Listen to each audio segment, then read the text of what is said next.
시청자 여러분 안녕하십니까? 헬로티비 뉴스입니다. 첫 소식입니다. 경기 북부에서 중부지방까지 연결되는 포천 세종 고속도로 건설이 한창 진행되고 있는데요. 전체 길이의 70%에 달하는 구간이 완공되면서 이동 시간이 절반 가까이 줄어들었습니다. 경기 북부 지자체들은 주민 편의와 함께 지역 발전의 발판이 될 것으로 기대하고 있습니다. 보도에 김신혜 기자입니다.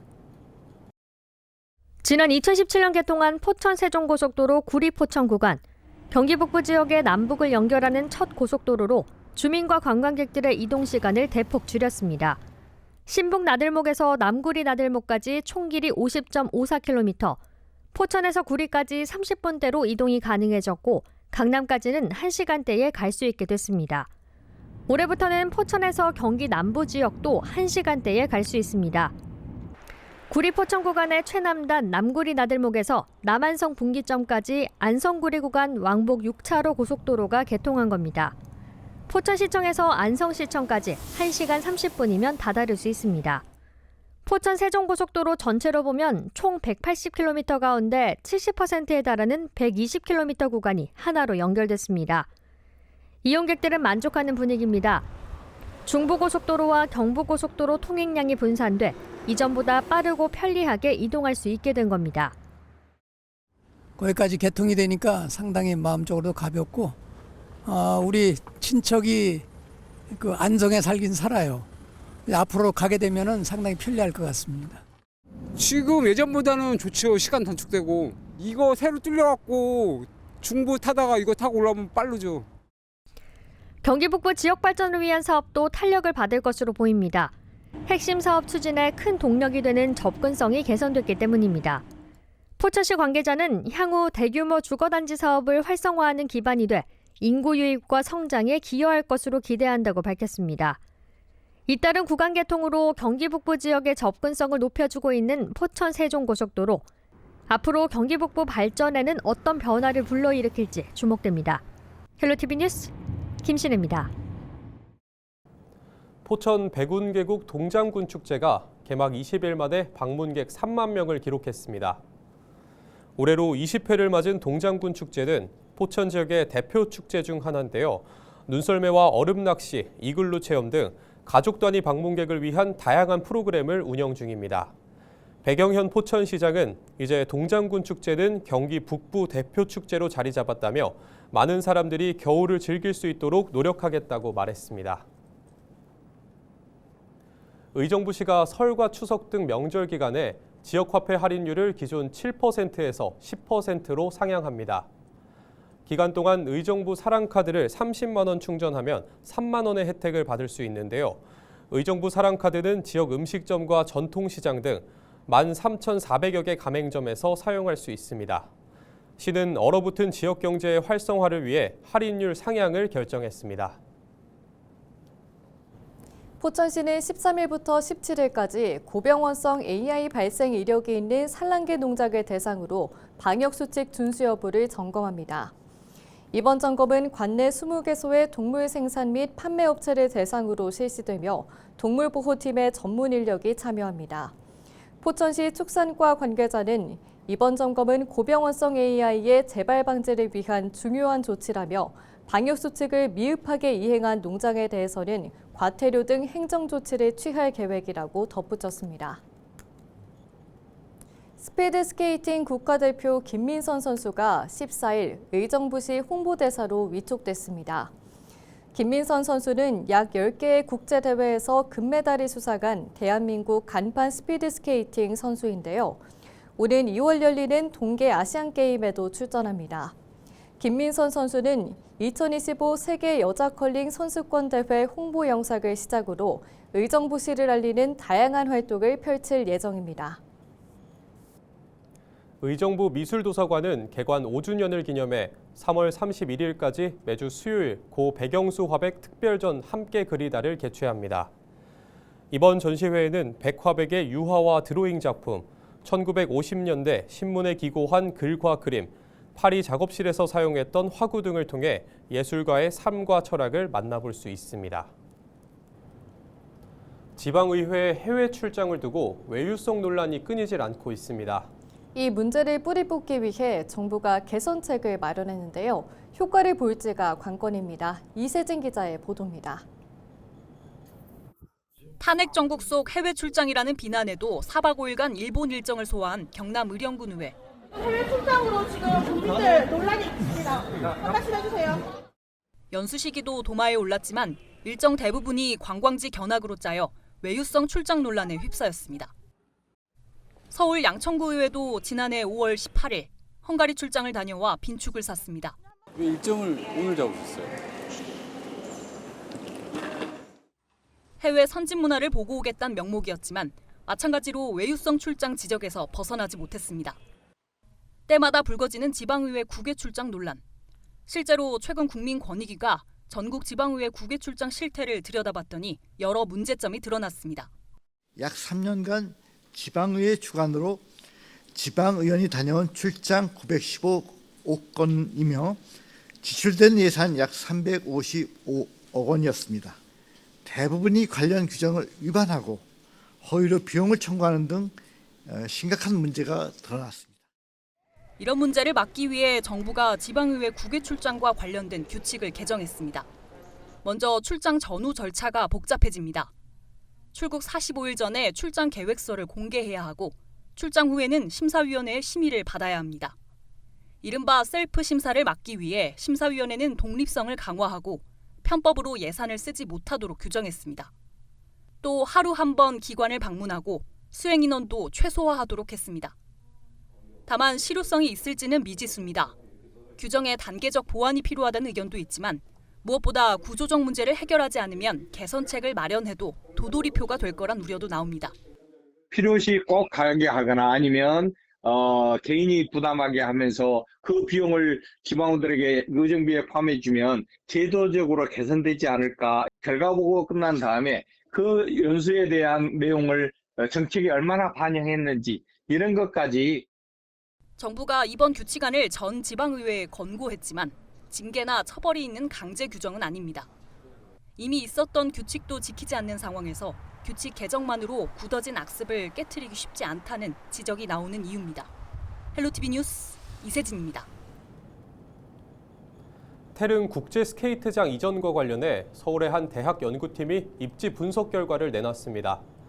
연구팀은 서울에서 멀어질수록 입지 적합도가 낮아지는 것으로 분석했는데요. 대한체육회는 회장 선거 실시 이후 중단됐던 국제 스케이트장 공모 절차를 다시 시작할 예정입니다. 김진재 기자입니다.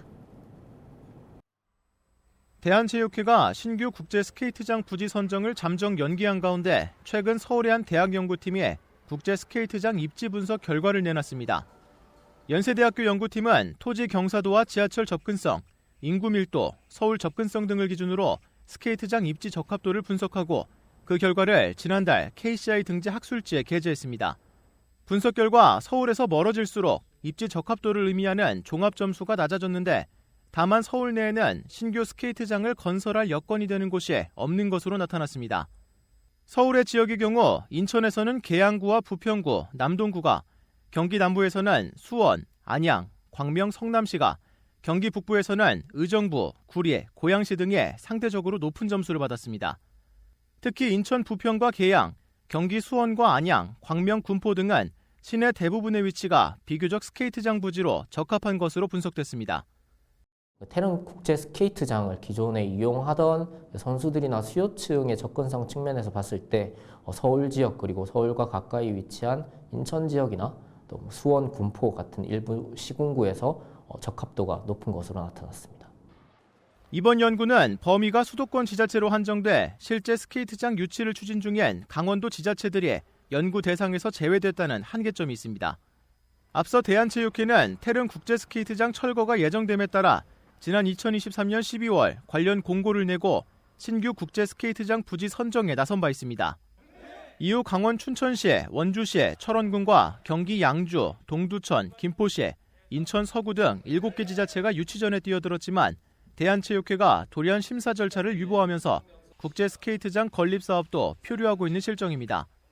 한편 대한체육회 관계자는 14일 대한체육회장 선거 실시 이후 회장이 선출되면 국제 스케이트장 공모 절차를 다시 추진할 예정이라고 밝혔습니다. 헬로티비 뉴스 김진재입니다. 올해 초등학교에 입학해야 할 인천 아동 16명의 소재가 파악되지 않아 교육당국이 경찰에 수사를 의뢰했습니다. 인천시 교육청은 지난 7일 인천 지역 공립초등학교 267곳을 대상으로 2025학년도 예비 소집을 실시한 결과 전체 21,146명의 예비 초등생 중 75명이 불참했다고 밝혔습니다. 시교육청은 이번 예비 소집에 불참한 75명에 대해 각 학교에 소재 파악을 요청한 상태입니다. 특히 이 중 16명은 연락이 닿지 않아 경찰에 수사를 의뢰했습니다. 한편 교육청은 지난해에도 초등학교 예비 소집 불참 학생 60명에 대해 수사를 의뢰했으나 모두 해외로 출국해 현지 학교에 다니는 경우였습니다. 경기도는 지난 13일 지난해 11월 대설 피해를 입은 농어가에 대해 전국 최초로 긴급 응급복구를 위한 철거비를 추가 지원한다고 밝혔습니다. 지난해 11월 대설로 농어가에 큰 피해가 발생하자 김동연 경기도지사는 긴급 응급복구비 123억 원, 재난지원금 407억 원 등 총 530억 원을 선 지원했습니다. 도는 복구 지원 외에도 폭설 피해 농어가의 경영 회복을 지원하기 위해 지난달 12일 농업농촌진흥기금 융자금 이자 전액 감면 정책을 실시 1% 저리로 경영자금 및 시설자금 융자금을 지원했습니다. 이 밖에도 피해 농가 중 상당수를 차지하는 화훼류 농가의 경우 절화류 국화 등 4개 품목에 한해서만 농작물 재해보험 가입이 가능해 농림축산식품부와 농업정책보험금융원의 보장 품목 확대를 건의했습니다. 정부가 청년과 출산가구, 고령화 주택 공급 정책을 확대합니다.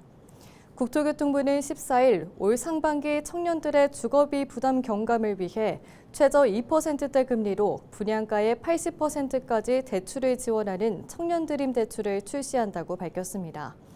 또 민간 분양주택의 신혼부부 특별공급 비율을 20%에서 35%로 늘리고 공공분양주택에도 신세가 우선 공급을 신설하는 등 출산가구 대상 주택 공급을 연 7만 호에서 12만 호까지 확대할 계획이라고 덧붙였습니다.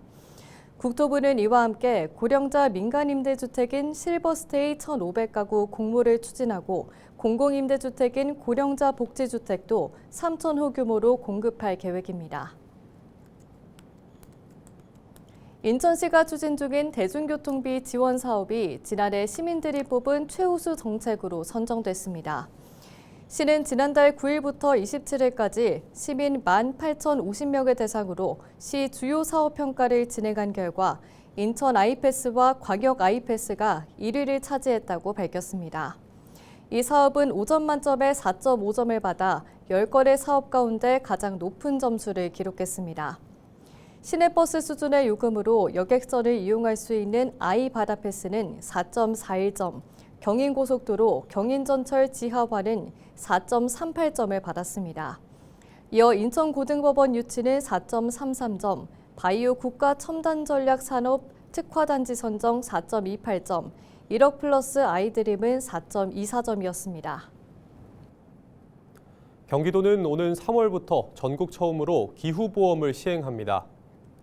기후보험은 폭염, 한파 등 기후로 인한 건강 피해를 최소화하고 기후 취약계층 지원을 통해 기후 격차를 해소하는 것을 목표로 하는 정책 보험입니다. 모든 도민을 대상으로 별도 가입 절차 없이 자동 가입 방식으로 운영되며 온열 질환, 한랭 질환, 감염병 진단비, 기상특보 관련 4주 이상 상해 시 사고 위로금 등을 정액 지원합니다. 기후보험은 경기도 자체 예산 34억 원을 투입하며 이달 중에 공개 입찰을 통해 보험사를 모집하는 등 보험계약 관련 절차를 진행하게 됩니다. 경기도의료원 의정부, 파주, 수원 등 6개 병원이 설 연휴 임시공휴일로 결정된 오는 27일 정상 진료합니다. 평상시와 동일하게 외래 진료와 수술 등도 진행됩니다. 경기도의료원은 설 연휴 기간 응급 상황에 대비하고 의료 공백을 최소화하기 위해 24시간 응급의료센터를 정상 운영할 계획입니다.